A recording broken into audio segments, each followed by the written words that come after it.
purpose and its role in providing fulfillment and happiness in life. Meaning in life does predict better health outcomes all around. Now we're going to continue on with the car analogy which we've used previously.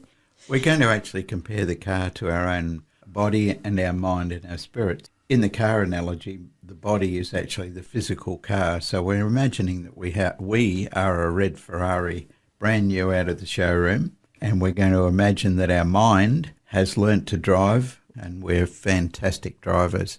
So isn't that nice? We've got this beautiful, nice, shiny red Ferrari in the garage and we're really top drivers. Are we happy? No. It doesn't actually achieve anything until we're going somewhere. We have to use our car and our driving ability to actually fulfill some sort of purpose, have a journey. And most people only move from one situation to another when they're forced to by some outside pressure or by some circumstance. We often don't think about where we're going and why we're going there. So to use the car analogy, if I wanted to get to a particular destination in a strange city, I have to know where that destination is. I need an accurate map to pinpoint my destination and to pinpoint where I am now, and then I can work out the pathway to get to where I want to go. So in life, we need to know where we are, where we're beginning from, and that can be at any stage in our journey. It's not from birth, but right now, I need to understand where I am and where I want to be in life, what I want in life. And only when we understand where we are and where we want to be can we work out the steps to get there. If we've never been given the opportunity to think that we can achieve gold, say, whatever that is, if we've always been put down and made to feel that we're worthless or useless, just the thought of trying to set a reasonable goal can be really daunting. Just like having a goal and then working your habits toward that goal, you can do it the other way around. Once you start to set yourself some decent habits and you start achieving something, when you feel that achievement growing within you, you can then start to look, I might be able to achieve that particular goal. So it works both ways. Once you decide that you want to do something, that will actually work on growing you as a person on the inside as well. So don't think that you've got to set a big goal. And sometimes we may not have a big goal for ourselves, but we might love something that someone else is doing or some other organisation, and we can offer ourselves to join another person to help them achieve their goal. And in doing that, we release serotonin within ourselves. We feel good. And volunteering is a great way to experience an organisation and see whether that is something that you want to be a part of.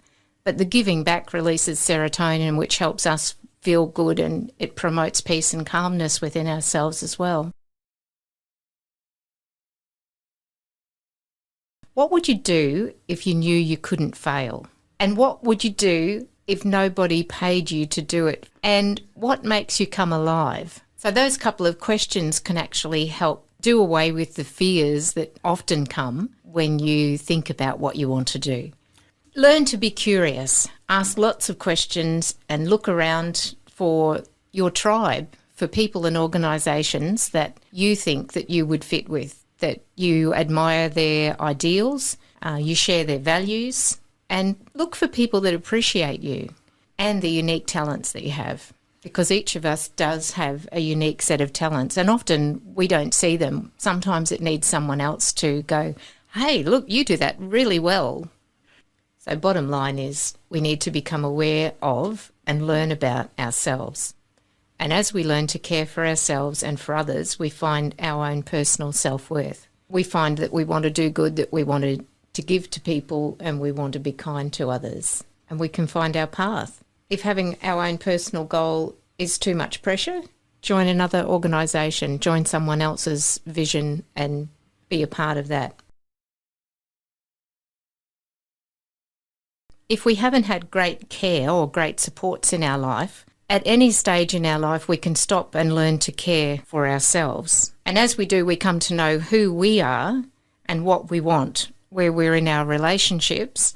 And we can take for the very first time maybe steps that will enrich our lives. We can take responsibility for our lives.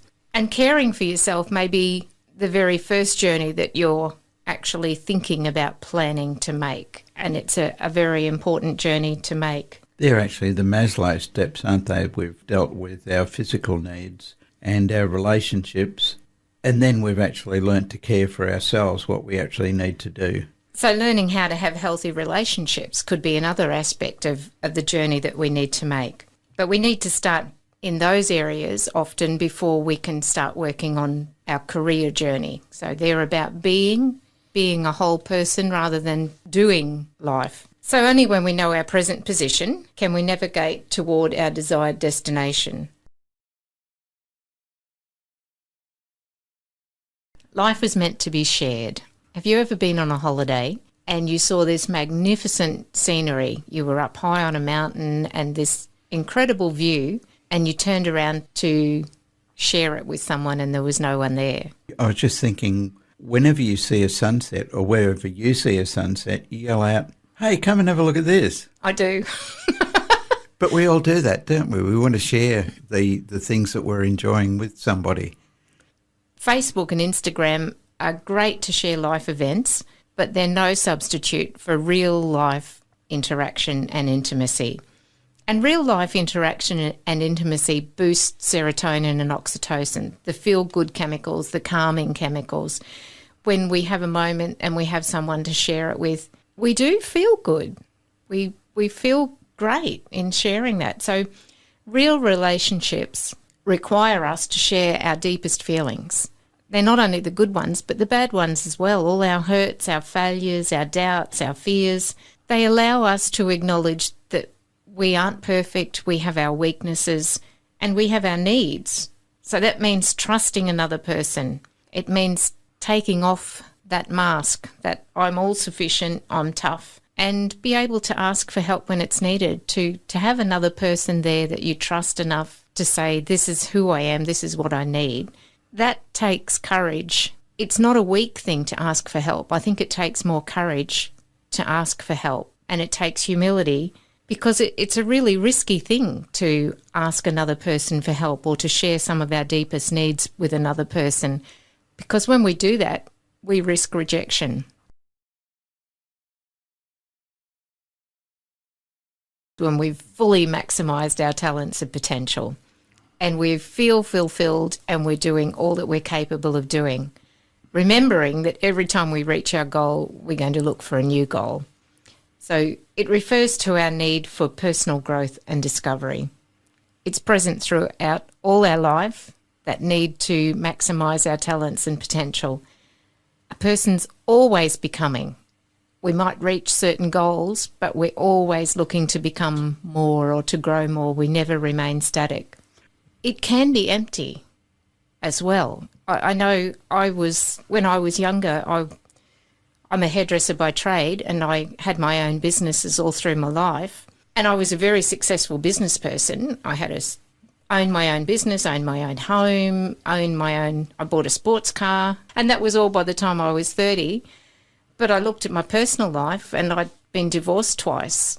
And I was totally broken on the inside. I looked great in all of my achievements, but I was broken on the inside. And I got to that point, I had a massive breakdown, because what was life all about? It wasn't about achieving all of those external things. And this is what we've been talking about, the balance between being happy on the inside, having relationships, taking care of yourself, having boundaries that will help you stay safe on the journey, and then achieving things. We need to look at balance for all of those things together. Otherwise, when we achieve some things, we will feel empty, and we'll just look to keep on achieving things to try and fill that hole that's in us.